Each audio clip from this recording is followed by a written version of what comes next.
desde la costa norte de Honduras, San Pedro Sula, al fin de la noche, la comparecencia profesional de interés nacional, la revelación producto de la investigación y las noticias del día, al fin de la noche.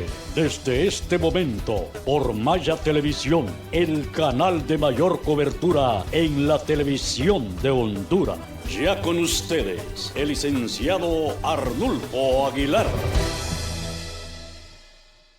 Damas y caballeros, bienvenidos a otra emisión del noticiario Al fin de la noche, transmitido por Maya Televisión, su departamento de prensa en la ciudad de San Pedro Sula, enclavada esta ciudad en el municipio que lleva el mismo nombre, y por supuesto en el fértil Valle de Sula, que es compartido por otras ciudades, por otros municipios.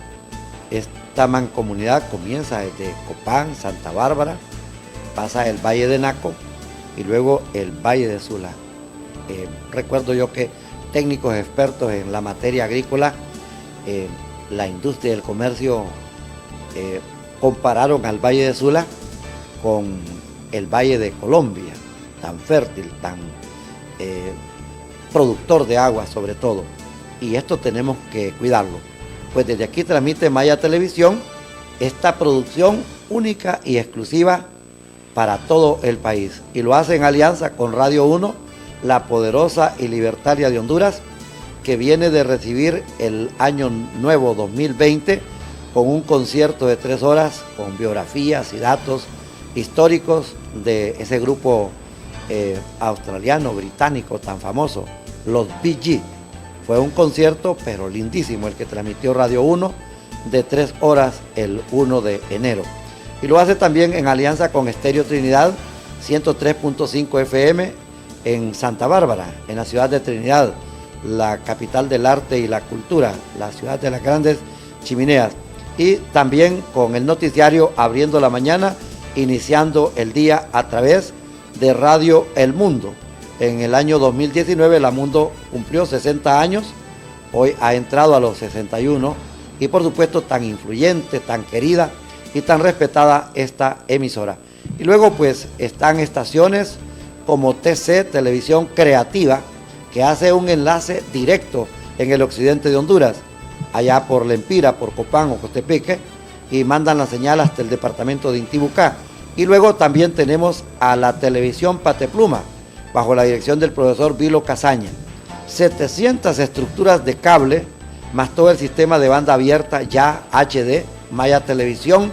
Las redes sociales hacen toda una gala de transmisión del noticiario Al fin de la noche. Saludos, amigas y amigos que nos acompañan, que están viéndonos, que están escuchándonos, porque hay quien no mira la imagen, pero sí está escuchando, está pendiente, y esto nos agrada muchísimo. Hoy hemos invitado para una comparecencia a un joven exitoso de la economía. Es un economista, y en la radio, en la televisión, en los periódicos, en las redes sociales se ha convertido en un analista sociopolítico. Está con nosotros Rafael Delgado Elvir para analizar temas tan trascendentes como el presupuesto general de la República, su desarrollo. Luego vamos a hablar de el salario mínimo, y enseguida vamos a darle una revisión a la situación financiera, económica y a las grandes deudas que tiene la Empresa Nacional de Energía Eléctrica, cómo esos costos y esos grandes números de dinero los tiene que pagar el pueblo.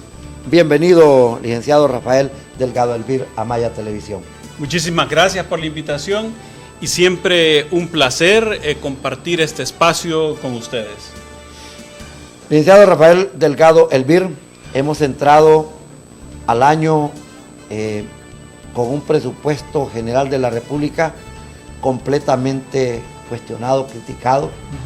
Subió 20.000 millones de lempiras, y esto es bastante desproporcional comparado a lo que fue el año 2018. Hoy vamos a operar con más de 282.000, es un dinero grandísimo en el lenguaje de ustedes los economistas. Es correcto, licenciado Arnulfo. A nosotros como economistas nos parece que debiéramos de iniciar un proceso exhaustivo de análisis de cada una de esas partidas presupuestarias incluidas en este presupuesto. Creemos que ese proceso que se realiza cada año de aprobación del presupuesto no está sometido a un análisis riguroso. Es tal que en el Congreso Nacional, que debería ser la instancia donde se revise puntualmente cada una de las partidas, se le suspenden los debates, se le eximen de los debates necesarios. Un instrumento de política económica tan importante como lo es el Presupuesto General de la República llega al Congreso a solamente ser aprobado por la aplanadora gobernante. Eso le da claros indicios que no hay voluntad política para hacer una revisión completa, ya que indudablemente debajo de esos 282.000 millones de lempiras que han sido aprobados, hay partidas infladas, partidas que no se justifican y montos también que no se justifican. Detrás de todo esto hay una proyección de ingresos tributarios que ya hoy en día van arriba de 100.000 millones de lempiras. Eso es lo que nos están quitando en materia de tributos anualmente. Y estos tributos se han incrementado sustancialmente en los últimos 5 años. De tal forma que de 50.000 millones de lempiras en tributos que pagábamos hace 6 años, ahora estamos pagando más de 100.000 millones de lempiras. Y no solamente es eso, don Arnulfo. También lo alarmante de este presupuesto es que sigue contemplando un endeudamiento tanto interno como externo considerable. El presupuesto actual de la República se pretende financiar con un endeudamiento adicional en el extranjero de 20.000 millones de lempiras. Ahí está incluido en el decreto, en la Gaceta, en lo que se aprobó en el Congreso Nacional. E incluye también un endeudamiento interno a través de préstamos de 15.000 millones de lempiras. Esos son, a primera mano, algunos de los elementos alarmantes que vemos en este presupuesto general de la República. Recae sobre todo en un aumento sustancial en la recaudación tributaria y recae adicionalmente en un endeudamiento adicional tanto interno como externo. Y miren, si en el país observáramos realmente una caída en la pobreza, un mejoramiento en los indicadores económicos y sociales, pues diríamos, bueno, para eso está los 282.000 millones, para combatir la pobreza, y así debería ser. El presupuesto general de la República es el principal instrumento de política económica de un país para paliar, para combatir los verdaderos problemas del país. El problema es que eso no ocurre. Año con año estamos aumentando el presupuesto, 7, 8, 10, en años electorales incluso el 15%, pero no vemos ningún mejoramiento sustancial en los indicadores económicos y sociales del país. Por eso entonces, la pregunta de cualquier contribuyente, la pregunta de cualquier ciudadano, ¿qué es lo que se hace con ese dinero? ¿Por qué se están aprobando cada vez presupuestos más altos si no vemos ningún resultado concreto en los indicadores económicos y sociales del país? 62%. El índice promedio de la pobreza en Honduras. Es así, sí, correcto. Lo que nos presenta el Instituto Nacional de Estadística es una catástrofe económica y social. Imagínense, más del 60% de los hogares hondureños no pueden cubrir las necesidades básicas de alimentos, de vestir, de transporte, de salud y de educación. Y lo alarmante también es que, como le digo, esos 60% no han cambiado. Lo venimos arrastrando desde hace muchos años. Y eso implica que en términos absolutos, ese 62% siempre es más. Son cada vez más hondureños entonces que viven en la pobreza absoluta o en la pobreza relativa. Esto no tiene nombre. Que por un lado el Congreso Nacional, con una bancada alineada a los intereses de la camarilla gobernante, solo levante la mano sin discusión alguna y apruebe un presupuesto que cada vez ha demostrado ser más ineficiente en el combate a los verdaderos problemas del país. Las líneas que deben de ser fortalecidas prácticamente aparecen igual: salud, educación, vivienda, infraestructura. Sí es posible menos, pero sí aparecen arriba renglones de seguridad, todo lo que son policías, y defensa, todo lo que son fuerzas armadas. Es correcto. Fíjese que además de que mantenemos el presupuesto militar y de seguridad, hay varias partidas que siguen incrementándose. En primer lugar, la partida presupuestaria para el Congreso Nacional. Y de ahí la satisfacción del Congreso Nacional por ese presupuesto, de ahí la aprobación irreflexiva del presupuesto. Imagínense, para el año 2014, al Congreso Nacional, o ellos mismos se aprobaron un presupuesto de 535 millones de lempiras. 535 millones de lempiras. Oírlo a esta hora y oírlo así, secamente, pero ya al analizarlo, al comprenderlo y proyectarlo, es una barbaridad de dinero. Y no solamente es eso, de 535,000 al 2020 se ha duplicado. Para el 2020, el Congreso Nacional, los diputados, la planadora cachureca, se recetó 1.168 millones de lempiras. Se ha duplicado. 168 millones. 1.168 millones de lempiras. Se ha duplicado el presupuesto del Congreso Nacional del 2014 al 2020. Eso no tiene nombre. ¿Ya? Cualquiera preguntaría, ¿por qué se le ha duplicado el presupuesto al Congreso Nacional en un periodo de 6 años? ¿Para qué? Bueno, nosotros sabemos la respuesta, ¿verdad? Pero en el marco de un entendimiento sano de lo que es política económica, no tiene ninguna respuesta. Hay otro punto muy importante de las partidas que sí realmente han crecido, además del Congreso Nacional. Es la partida para Casa Presidencial, la partida para la Secretaría de la Presidencia y para la coordinación del gobierno. Que Casa Presidencial tiene dos partidas. Una que es la que aparece reflejada, que usted la tiene ahí en sus cifras, y está la partida confidencial que no ha desaparecido. Y además de todo eso, esto solo es lo que nos demuestran ellos, ¿verdad? Además de eso está lo que usted está planteando, ¿verdad? Algunos gastos que van escondidos en otras partidas.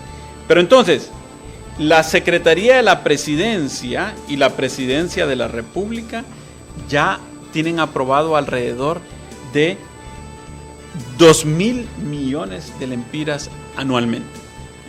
2.000 Uno se pregunta, millones de lempiras anualmente. ¿Para qué necesita tanto dinero Casa Presidencial?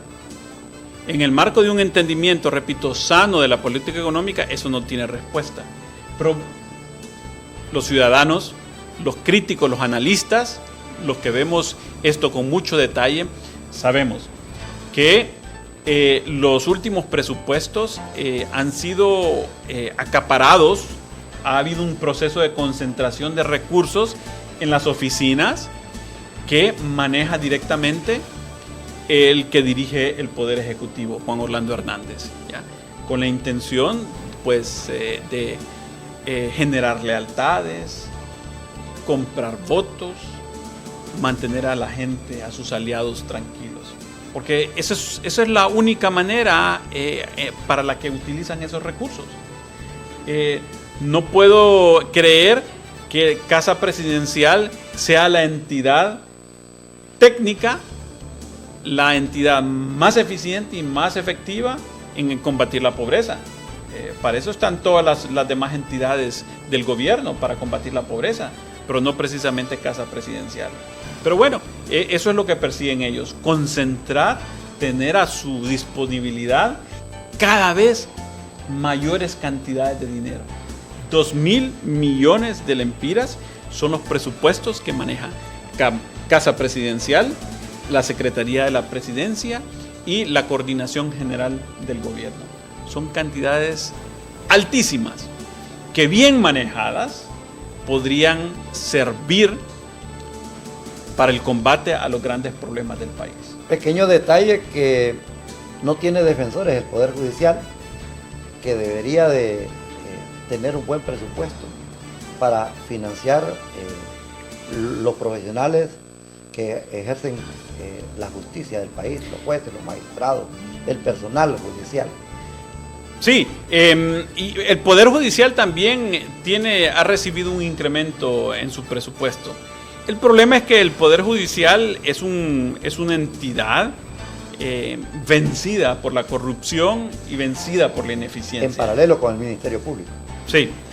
Por lo tanto, eso de aumentar su presupuesto sin un verdadero fortalecimiento de sus estructuras y de su gente y de su misión, pues es pasto para más corrupción y para más ineficiencia.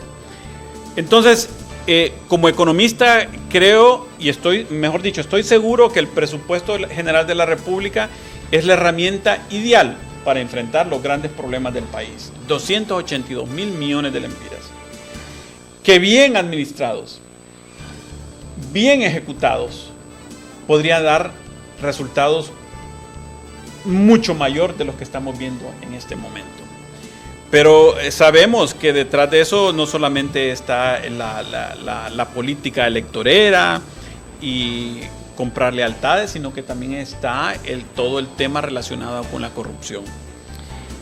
Fíjese que si usted observa los casos emblemáticos de corrupción que se han ventilado en los últimos años por la prensa nacional, usted va a escuchar que a tal institución, por ejemplo el Instituto Hondureño de Seguridad Social, compró ambulancias con un sobreprecio del 100%, sobrevaloradas, del 100%, no es ni 20, 30, 40%, del 100%. O sea, el Estado compra bienes y servicios a un precio duplicado, doble de lo normal.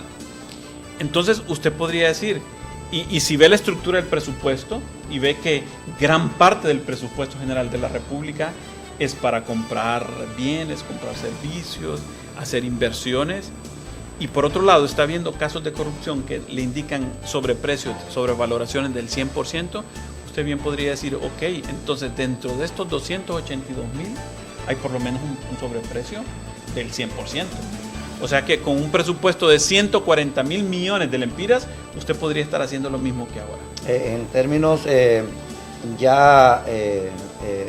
reflejados en el Ministerio de Salud, aparece que por cada persona ya son 92 centavos los que se destinan para su salud. Sí. O otro indicador importante. Los datos del CNA, el Consejo Nacional sí, Anticorrupción. Yo creo que, mira el siguiente dato. En el presupuesto del 2019 ya estaba destinado para el pago de la deuda un monto total de 40.000 millones de lempiras. Y para el presupuesto del 2020 también se contempla en 40.000 millones de lempiras para pago de deuda. Eso significa que 40 centavos de cada lempira que el gobierno recauda es para pagar deuda. Ya 40 centavos es para mantener a los acreedores tranquilos. Solo queda entonces 60% realmente para gasto y para inversión. Y como está también mal gastado y mal invertido, usted podría hacer lo mismo con menos de esos 60 centavos. Es decir, estamos llegando a una situación bastante crítica, donde el pago de la deuda, los 40,000 millones, es la partida presupuestaria más grande, más alta que tiene el presupuesto. Más alta que salud y más alta que educación. Es más, si unimos los presupuestos de educación y salud, nos va a dar un monto alrededor de 40,000 millones de lempiras, que es lo que se está pagando en deuda.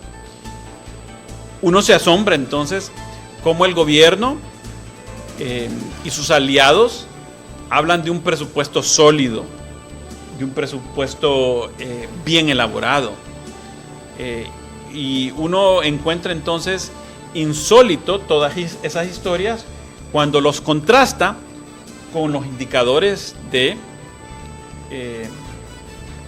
ineficiencia, cuando uno ve las partidas presupuestarias que aumentan en su volumen y las otras que se mantienen entonces constantes. El caso de la Secretaría de Agricultura, que también aparece entre las entidades saqueadas, hay presos.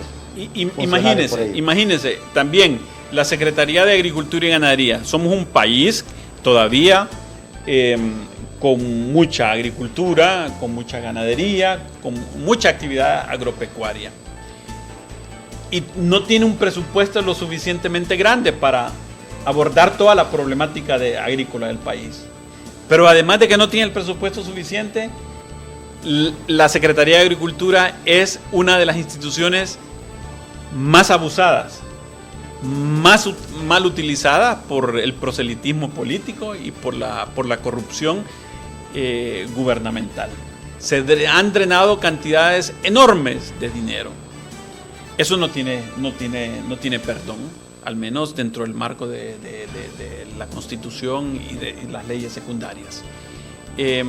Por lo tanto, entonces estamos aprobando un presupuesto de 282,000 millones de lempiras que tiene una gran cantidad de fugas, que tiene una gran cantidad de partidas presupuestarias que están incrementándose sin justificación alguna, y con otras como educación y como salud que se mantienen sin un incremento sustancial. Licenciado Rafael Delgado Elvir, no sé, producción tiene acceso allá a presentarnos una primera plana de uno de los periódicos de San Pedro Sula correspondiente a esta fecha. Digamos el diario La Prensa, primera plana a 5 columnas y a 2 renglones con un antetítulo y un subtítulo, dice: golpe a abonados, alza dejará en 90 millones de lempiras al mes. Sí. Esta empresa tiene una deuda histórica, 70,000 millones, abismal, prácticamente impagable. Tendría que darle a quienes se les debe algún municipio por lo menos o alguna aldea para que pueda recompensarse lo que se les debe. Pero cuando aparecen estos incrementos de energía eléctrica, la pregunta bien práctica es: ¿quién va a pagar? Ningún partido político, ningún funcionario va a pagar. Lo va a pagar la población. Es decir, correcto, para engordar ese presupuesto y para poder salir con ese presupuesto, usted ha revelado una cuestión bien importante. El presupuesto general de la República se pretende financiar con endeudamiento internacional y con endeudamiento interno. Es decir, favorecer a la banca, a todos los entes financieros. Pero luego de esto están todas estas imposiciones en el caso de la energía eléctrica. 5.4% para la gran industria, 3.6% la tarifa residencial, 1.46% la tarifa comercial, 2.9% promedio general. La pregunta para usted como experto en materia económica, busca el centro financiero del país, el gobierno, aliviar la deuda de la ENE, o solamente es para financiar las operaciones locales. Permítame ir a una pausa en la capital Tegucigalpa, en Maya Televisión, lo igual que las emisoras en esta alianza, y luego usted nos hace la exposición y la ponderación a nuestros oyentes, que son los que van a pagar esta deuda, este gran endeudamiento y todos esos costos de operación del aparato que se denomina político estatal en Honduras.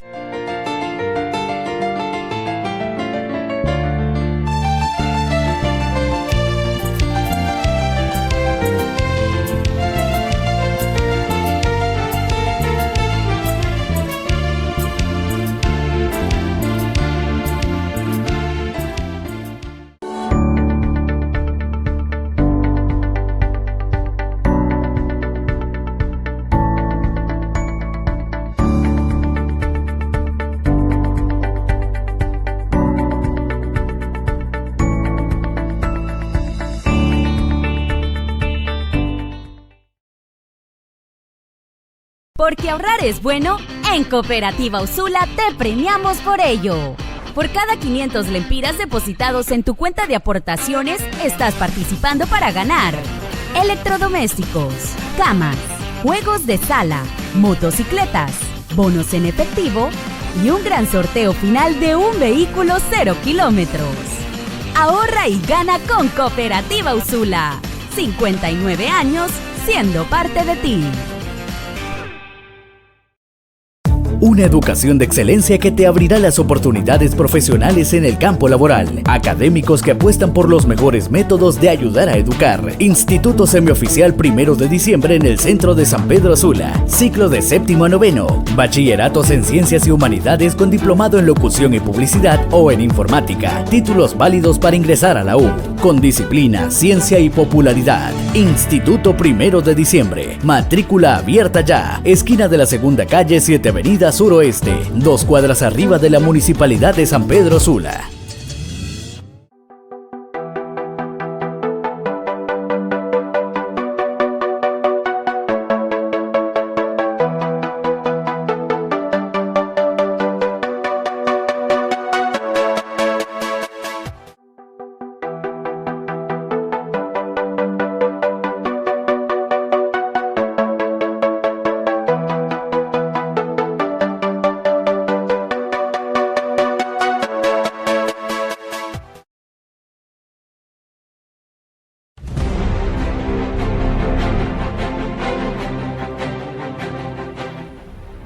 ¿Qué tal, amigos?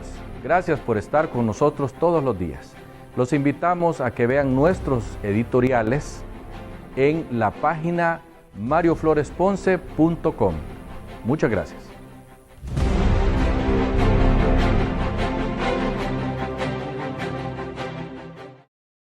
Una educación de excelencia que te abrirá las oportunidades profesionales en el campo laboral. Académicos que apuestan por los mejores métodos de ayudar a educar. Instituto Semioficial 1 de Diciembre en el centro de San Pedro Sula. Ciclo de 7º a 9º. Bachilleratos en Ciencias y Humanidades con diplomado en Locución y Publicidad o en Informática. Títulos válidos para ingresar a la U. Con disciplina, ciencia y popularidad. Instituto 1 de Diciembre. Matrícula abierta ya. Esquina de la 2ª calle 7 Avenida Suroeste, 2 cuadras arriba de la Municipalidad de San Pedro Sula.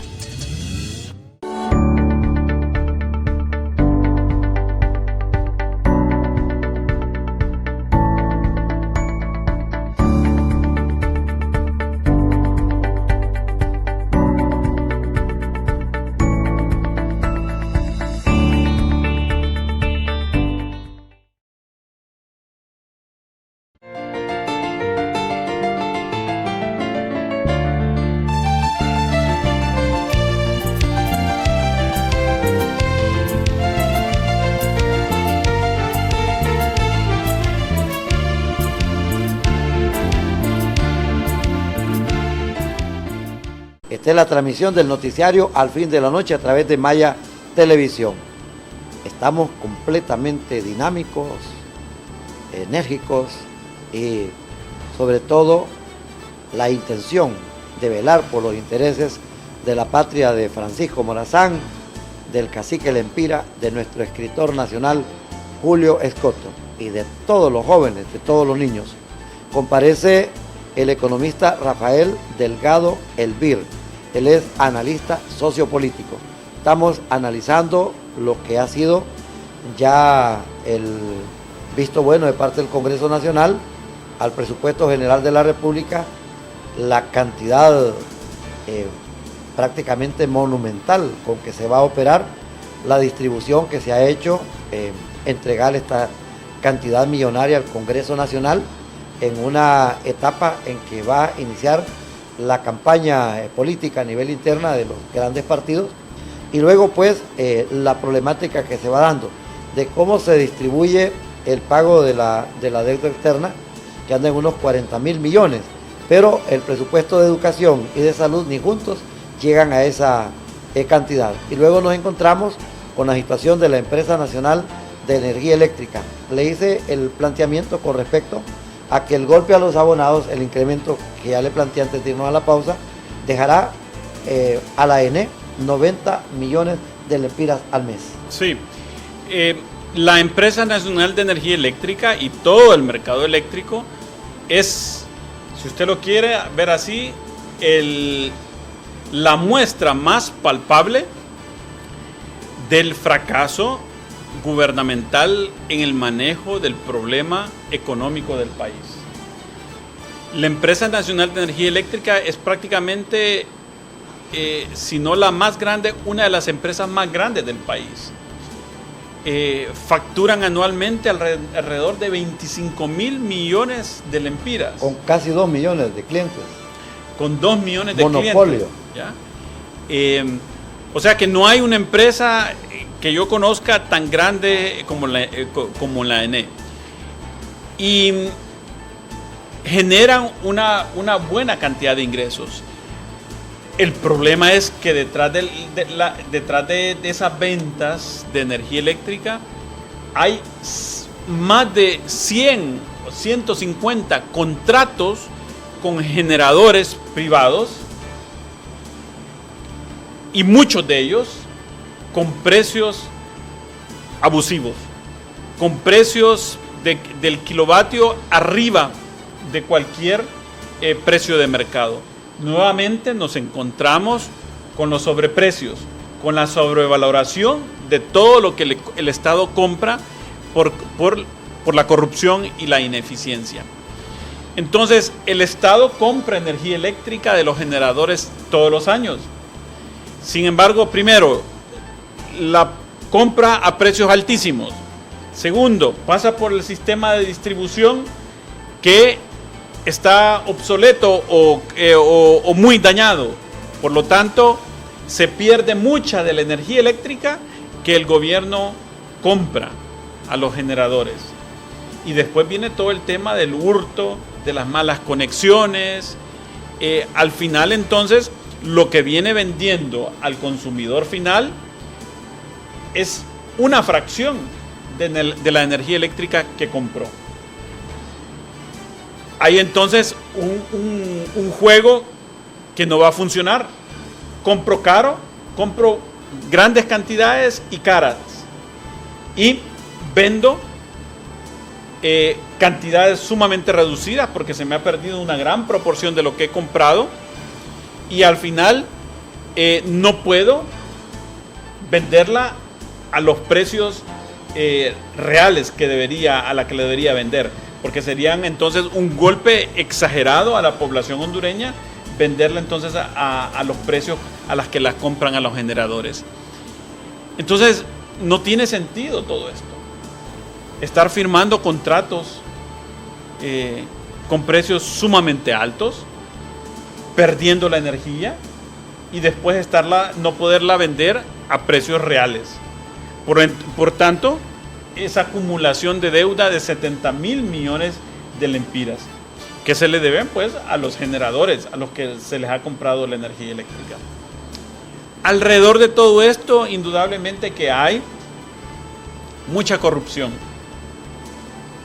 satisfaciendo intereses de empresarios particulares, ¿ya? Está todo el tema del clientelismo político, está todo el problema de la ineficiencia dentro de la organización. eso todo lo tenemos que pagar nosotros, y por eso el endeudamiento que contempla el presupuesto, los últimos presupuestos de la República, esos 20.000 millones y todos los otros que se han aprobado en años anteriores, se adquieren para pagar a los generadores privados de energía eléctrica. Al iniciar el año 2020, a la comunidad de trabajadores, de empleados, se les anuncia un incremento salarial de acuerdo al rubro que se desempeña, pero anda una cifra de 320 lempiras a la primera y la otra es de 800 lempiras, pero inmediatamente aparece esto. Uno, los costos de la energía eléctrica. Aparece un incremento a los derivados del petróleo, los combustibles. Esto va a rebotar en la canasta básica. Sí, definitivamente.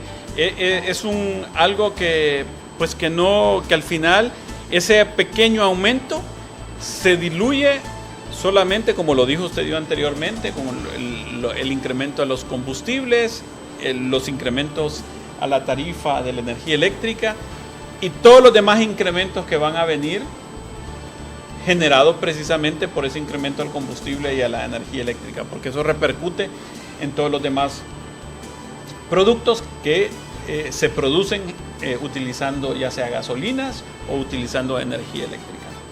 Todas estas líneas, todos estos factores vienen a impactar en la calamidad de la población.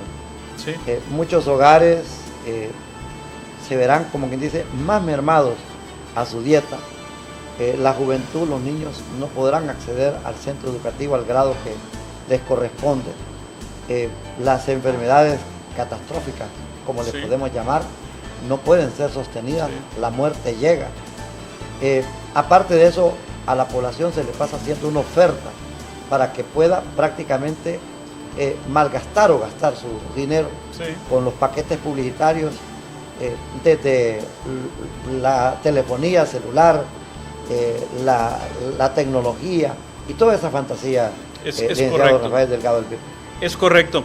Y miren, ojalá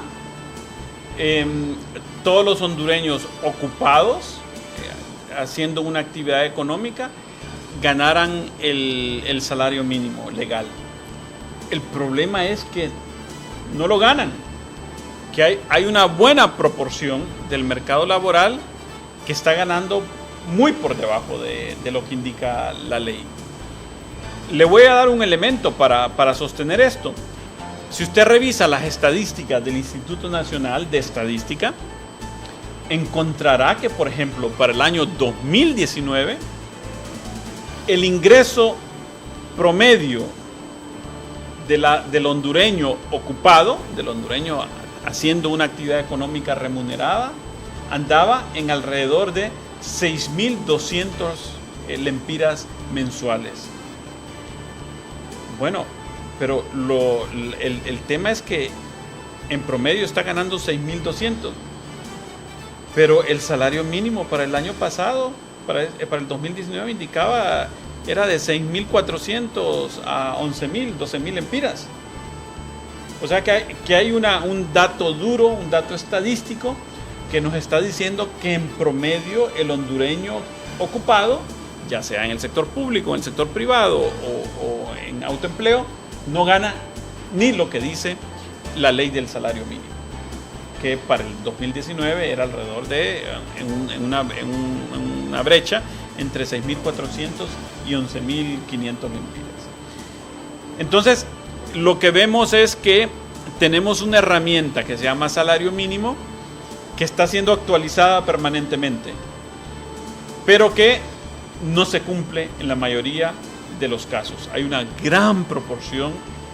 El mismo Instituto Nacional de Estadísticas estima que alrededor del 50% de los hondureños que reciben un salario no reciben ni el salario mínimo legal.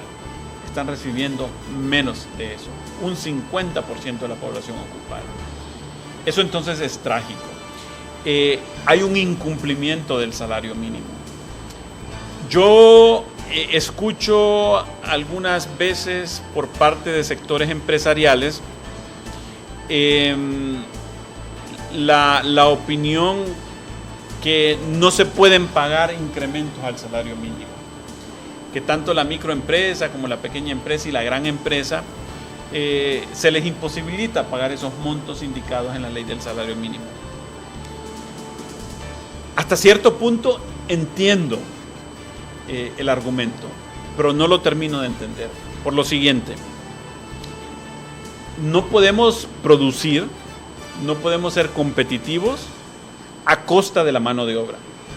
Es decir, nosotros no podemos estar vendiendo productos elaborados en el exterior y aquí dentro del país pagando salarios miserables. Explotación. Lo que deberíamos de hacer para que se cumpla el salario mínimo es que el Estado debe poner de su parte.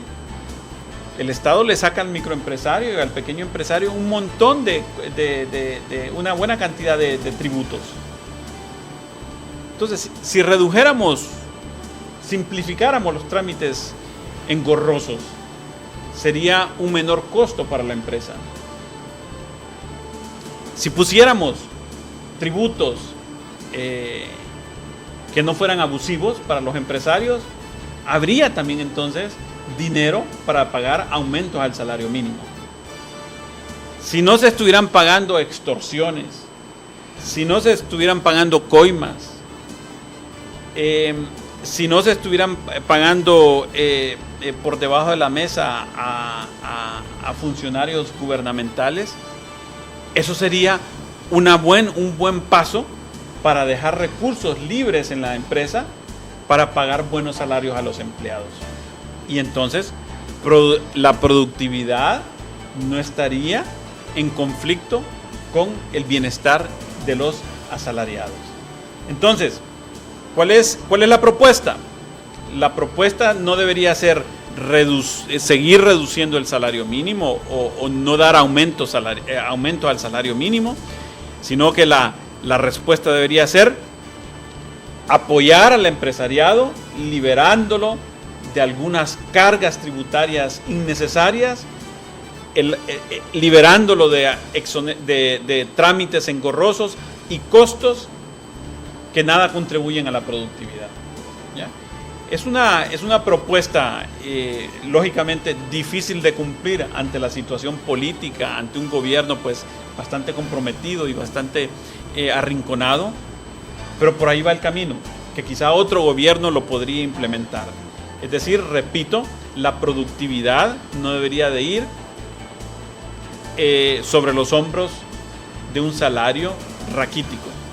La productividad se genera con buenos salarios y apoyando al empresario, liberándolo de tantas trabas y de tantos impuestos que lo agobian. Sobre la economía informal, ¿usted la ve estática o cree que se ha incrementado? Y por otra parte, el gobierno sale con una promoción que le llaman ellos consolidación. Hablan que van a beneficiar a más de 1 millón de personas. ¿Hasta dónde esto funciona? Mire, en primer lugar, sobre la economía informal. La economía informal es dinámica, es la manera la manera en la que sobrevive el pueblo hondureño. Y para ellos también hay gravámenes. El autoempleo, las ventas callejeras, las pulperías, los mercaditos, toda esa es la manera en que el pueblo sobrevive. Y fíjese que pese a todo lo que podemos hablar, a mí me sorprende la productividad, el emprendimiento de los millones de jefes de hogar de este país, que le buscan el lado al asunto, ¿ya? Y pese a los obstáculos, a los retos, a las dificultades, la inseguridad, ahí va la economía informal, año con año, generando una gran cantidad de empleo, de puestos de trabajo y de ingresos para la población. Entonces,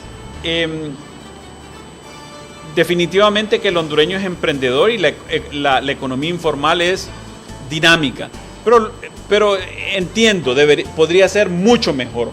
podría estar en una mucha mejor situación como para generar emprendimientos más productivos y más grandes, ¿verdad?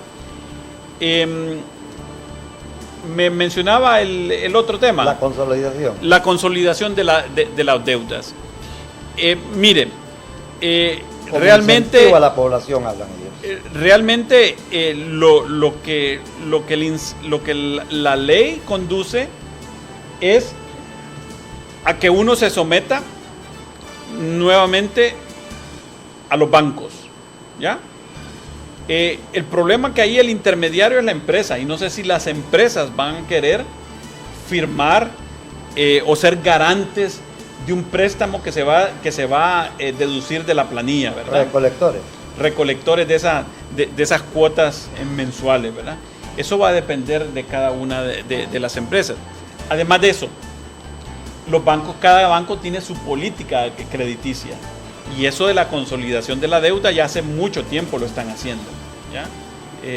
No hay necesidad de un decreto legislativo o ejecutivo para eso. Los bancos, como política propia, la están haciendo. La oferta y la demanda en el mercado. Lógicamente que no satisface a todos porque las tasas siguen siendo altas, pero repito, ya lo están haciendo. Así que me parece que lo que está divulgando el gobierno, lo que quiere hacer el gobierno, va a depender de la voluntad de los bancos, si realmente quieren consolidar la deuda y con qué criterios.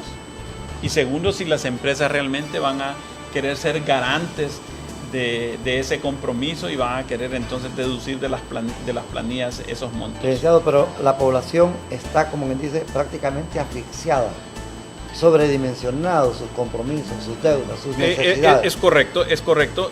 Yo creo que el sobreendeudamiento es alto. Cuanta consolidación se le haga, va a abrir otra vez los baches. Sí, y eso ha sido el problema del país. Los ingresos han sido sumamente raquíticos, pero hemos vivido bajo un sueño, y ese sueño es que los bancos nos han permitido, a través de diferentes mecanismos como las tarjetas de crédito, excedernos en nuestros gastos, y muchas veces gastos necesarios que se tienen que hacer.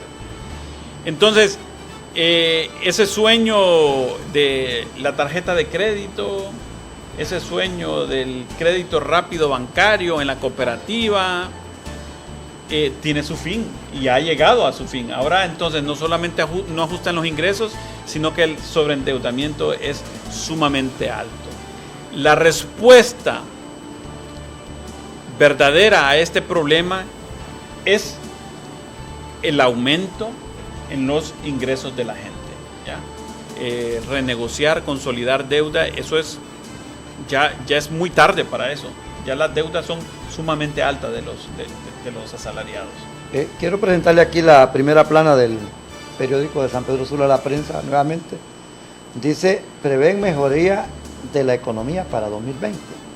El Banco Central de Honduras vislumbra que la economía crecerá 3.1%, alentada por la inversión privada y las exportaciones. Usted, como un economista experto en la materia, ¿cómo podrá ser posible esta semejante le puedo dar operación? Le puedo dar dos argumentos. En primer punto, para un país como Honduras, un 3% de crecimiento del Producto Interno Bruto no es suficiente. Ese crecimiento anual de 3%, si es que es cierto, no va a romper los ciclos de la pobreza aquí en este país. Esos incrementos no nos llevan a una situación diferente a la que vivimos en este momento, ¿ya? Eso en primer lugar. En segundo lugar, ese crecimiento supuesto del 3% que vamos a experimentar el próximo año está concentrado, don Arnulfo, en un par de rubros económicos. Para este año, ¿verdad? Para este año, sí. Los rubros que realmente crecen en este país son contados: telecomunicaciones, finanzas, servicios financieros y de seguros, y la parte agrícola industrial. La parte agrícola, agroindustria, eso no crece, ¿ya? algunos sectores muy específicos del comercio, como es decir, la venta de automóviles, eso es lo que crece en el país. Pero después, los sectores económicos más grandes, los que emplean más gente, los que generan más masa salarial, esos sectores están creciendo muy poco o no crecen para nada. De tal forma que ese 3% que cada fin de año los funcionarios del gobierno se sienten tan satisfechos de divulgarlo, no es suficiente. No nos va a llevar a una situación diferente a la que ya estamos viviendo ahora.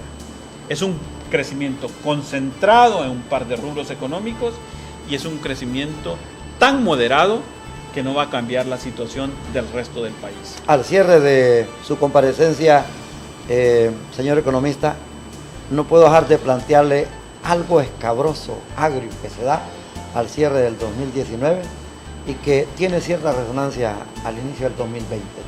Los 4.000 millones de lempiras y la responsabilidad que se le asigna a las Fuerzas Armadas para un campo donde no se pueden sembrar fusiles, ni balas, ni bombas para hacer agricultura.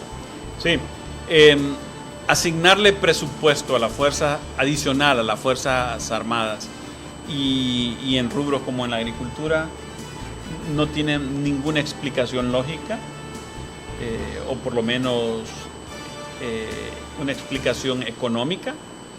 No está enmarcada en una lógica conducente a mayor crecimiento económico. Eso solo se explica con una intención por parte de Juan Orlando Hernández de seguir capturando, de seguir sobornando, de seguir controlando a sectores claves en el país, como es el Instituto Armado. La única finalidad de eso es tener aliados, comprar lealtades, generar amistades, para mantener la situación